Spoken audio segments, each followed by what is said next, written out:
This is Hovey Smith, the Backyard Sportsman, and we're talking today about starting a watch collection.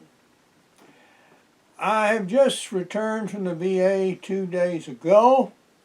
We've had cataract surgery, if you're wondering what all of this is about. And yeah, I've sort of been there and done that one. And for those of you who are thinking about cataract surgery, well, no surgery is without risk. And the particular thing about cataract surgery is you have to make sure that you do not in any way rub or irritate the eye that's affected or get anything in it. Hence this shield plus the tape on my face. I've got to wear this exclusively while I sleep. I could take it off if I'm doing materials that are indoors and safe, but I just keep it on just for security's sake. We have a regime of putting eye drops in it 4 times a day, and so we have to do that every 6 hours or so. So this is a good activity to do right now. And the way this arose is that I bought a coin watch years ago when I was doing work in Arizona. And I wore that watch and I sweated in it profusely. We were digging holes, we were working in a weather that ranged up to 120 degrees. Literally sweat was pouring off of me. And it literally corroded the exterior of the watch. Now the back is stainless steel, so that resisted. And so I always liked the watch, but ultimately it gave up on me. And so I put it away, and now we are reviving it. Sutcliffe Hansen, who has a YouTube channel, Wrist Watch Revival, which I highly recommend, sells watchmaking kits. I have all sorts and varieties, including some very simple ones and some, well, really very advanced ones. And I bought one of their simple kits because I was able to buy a new coin watch, like new, really, in the original box that was made back in the 1970s. And so I've been wearing it. Well, it has a problem with the watch band itself, in that the tongue is not big enough to reliably hold the watch. And we'll bring the camera up now so you can see some of the details. I don't have the micro setup that Marshall has to show you the real details and the very fine watch screws and that sort of stuff. But I can show you this. The tongue here is just not long enough. And what happens is it slips. And so I've been wearing the watch, and all of a sudden it spontaneously falls off the wrist. Well, that's obviously not any good. These are rugged watches, and they're much more rugged, and fortunately I live in a house that's fairly well carpeted, so no harm has come to the operation of the watch. But I do need to replace this band. And we have a new band here of the approximate size, and we'll be able to use the spring bars in this watch. I've already extracted one, and there it is. And we'll see if we can move this apart a little bit and extract the other. This is a very small, tiny screwdriver.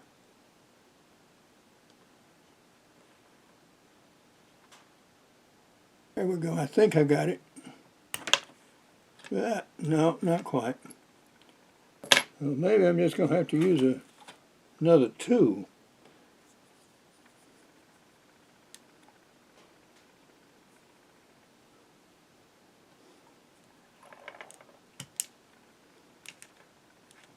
There we go.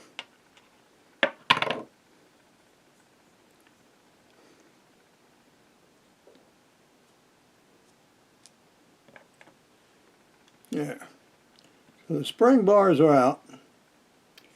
And this tool is used to break the case backs off a lot of cases that are not screw fit.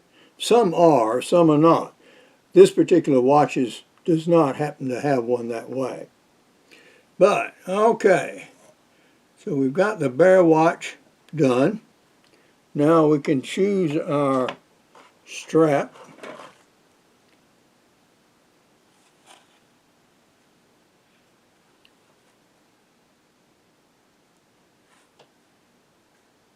And I think this one looks more nearly like the original. Fairly close. Put those over here. Okay.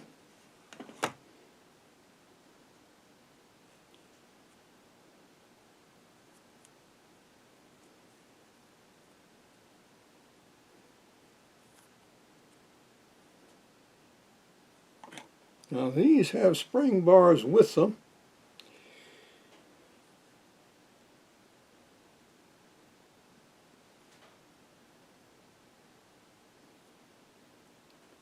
Or are they the same length?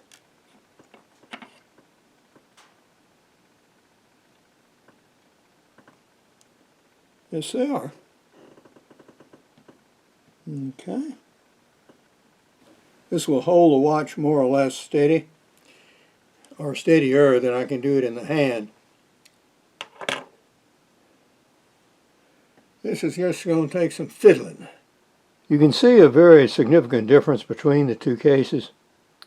The old one is obviously looks like it's been through the mill, and it did. It really got worn. But now, at least on the new one, I have a strap that I can use that will actually stay on my wrist. So it took me taking that and putting it in a vise in the shop so I could stabilize it, getting a good seat behind it so I was stable, and with one eye that could not see and the other that could only halfway see, find those tiny holes and put it in.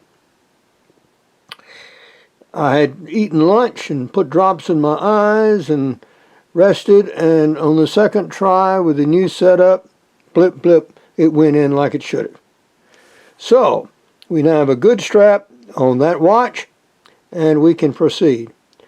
On the older watch, what I intend to do with it is actually take it completely apart and clean the case as best I can. I'll not try to refinish it, just clean it up as well as can be and actually put a new strap on it and see if we can get it running. As it turns out, this is a Seiko Movement. It uses a tiny battery right up here at the very top, and we'll replace the battery and see if it will run. It may or may not, and if it doesn't run, we can replace the entire movement. But we will have to remove the movement anyway, so we can put the case in the ultrasonic cleaner and clean it up better than it is right now. Now, Stayer makes a great number of retro designed watches. That is, watches of older patterns that have interesting shapes, and interesting watches indeed. It's a manly watch. I'm a writer, producer of outdoor books, novels, and screenplays. My first novel is Goldfarb Chronicles, which is a trilogy that takes place in West Texas. My most recent is Petrov's Escape, which takes place in Siberia. And I also have a prize-winning screenplay, The Buzzard Squadron. My most recent business book is Using AI to Make Your Own Job Anytime, Anywhere, at any age. And this means exactly what it says, and is extremely valuable in today's market where job opportunities are so uncertain. Now, these are available on Amazon.com, Barnes & Noble, and other sources worldwide. And if you want to support my work, by all means purchase my books. And please give me a review. Usually, bracelets like this have a pin that you can remove and take out links. This one, however, works on a different system that I do not know. So I had another leather strap, and so I could wear the watch. I went ahead and put a smaller leather strap on it. It actually needs a somewhat larger strap, and in due time I'll get one. This particular watch happens to be a Timex, and it needed a new battery. And the particular battery is a thin version. I had the battery of the same diameter but thicker. So we had to make sure and go by CVS actually to that battery rack and get one of these super thin batteries so that it would actually fit inside the case. So it drops in with its rough side down, like yay, and then it is retained in the case by the pressure of the back. We've used this Vivora press with a set of dies for both the top and bottom to set the back, and there you can see both sets of dies, to set the back, and we have now a running watch. On our watch work tonight, we have been partially successful. We have put a new band on this one with a better class, so now I can wear it. We have replaced the battery in this and replaced the back, and so now it is wearable and useful. And on the stayer, I am unable to get the back off without a specialized tool, which I do not presently possess. Usually a squeeze ball is used to remove these backs, and I've tried to find a full-size one, but I cannot locally. I found a smaller one, but it was insufficient to put enough pressure on those lugs to move it. So we'll have to order a specialized tool from Stayer or get a larger squeeze ball and or both in order to finish the work on that watch. Once you ever order anything from Stayer, you will get offers commonly coming in the mail, one weekly usually. And these offer almost irresistible bargains on watches such as you have never even imagined existed. Such as this one right here shown on this present ad for Mother's Day. For $99, you get 2 watches. Yeah, 2 different ones. And this is a classic men's watch. It has lots of interesting features. It uses, of course, an electric movement on this one, as well as the others. And yes, that is a very tempting buy for anyone. But if you are a collector, you must learn to be discriminatory. If you want to collect coin watches, for example, then okay, you buy yourself coin watches and you resist these kinds of impulses. You don't have to spend thousands of dollars or even tens of thousands of dollars for a collector's grade watch. if you stick with these modern versions. Now, coin watches are available in various conditions and grades. And here is one. It is a Kennedy $50. Then we have the Walking Liberty, and we have a lady's watch in the form of a Mercury dime. Now, some of these were made by the same company as my other watches in Hong Kong, while others are made elsewhere in the world. But these are all interesting collector's items. For now, this is Hovey Smith, reminding you to hunt what you eat and eat what you hunt. Be legal, be ethical, be safe. Goodbye, God bless, and see you next time.